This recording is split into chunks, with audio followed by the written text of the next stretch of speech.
अभिनेता रिषभ शेट्टी यांच्या कांतारा या सिनेमात प्रेक्षकांना पंजुर्ली देवता दिसून आली. पण आता कांतारा चॅप्टर 1च्या माध्यमातून पंजुर्ली आणि गुलिगा या देवतांची कथा पाहायला मिळणार आहे. पण या देवतांचा इतिहास नेमका आहे तरी काय? पंजुर्ली देवता हा भगवान विष्णूंचा वराह अवतार. पौराणिक कथेनुसार एकदा देवी पार्वती जंगलात जात होत्या. त्यावेळी त्यांना एक डुक्कर दिसलं, जे आपल्या मेलेल्या आईच्या कुशीत बसून रडत होतं. तेव्हा त्यांनी त्या बाळाला दत्तक घेतलं आणि त्याचं नाव पंजुर्ली ठेवलं.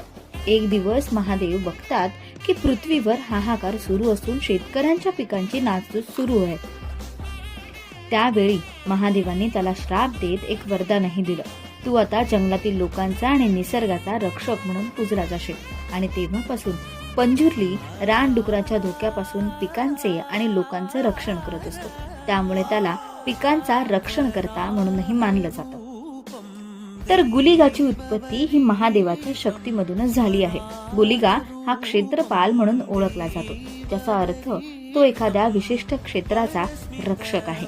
एक दिवस देवी पार्वती महादेवांसाठी भस्म घेऊन येते. त्यात एक दगड मिळतो. तो दगड महादेव फेकून देतात. पण महादेवांच्या स्पर्शामुळे त्या दगडातून एक दैविक शक्ती निर्माण होते. त्याचं नाव गुलिगा. महादेव त्यांना वैकुंठात विष्णुदेवांच्या सेवा करण्यासाठी पाठवतात. पण गुलिगा इतका आक्रमक आणि रौद्र रूपधारी असल्याने विष्णुदेव त्यांना श्राप देतात. तू एक सापाच्या गर्भातून जन्म घेशील. गुलिगाची भूक इतकी तीव्र की तो आईचं गर्भ फाडून बाहेर येतो.